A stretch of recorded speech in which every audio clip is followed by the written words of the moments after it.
По повод 70 годишнината од формирањето на 4-та македонска ударна бригада, денес општинскиот одбор при Сојузот на борците од Виница оддаде почит пред споменикот на жртвите од народно-ослободителната борба во село Градец. Осврт кон значењето на настанот даде Тодор Димитров, секретар во организацијата на борците, а пред присутните се обрати и Раде Гогов Черноречки, политички комесар во бригадата и учесник во народно-ослободителната борба. 92 годишниот Гогов евоцираше спомени од борбата, а раскаже и за неговата рана во левата рака. Кон одбележувањето покрај борците од Виница се приклучија и борците од Бирово, Штип, Неготино, како и представници од главниот одбор на Сојузот на борци на Македонија.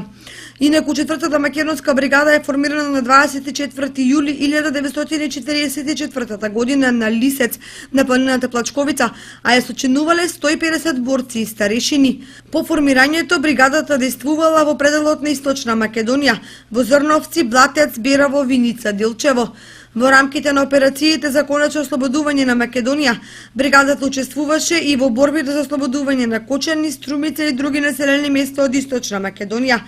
Планираната агенда на општинската организација да се посети споменобележјето на врвот Лисец се помести заради неповолните временски прилики.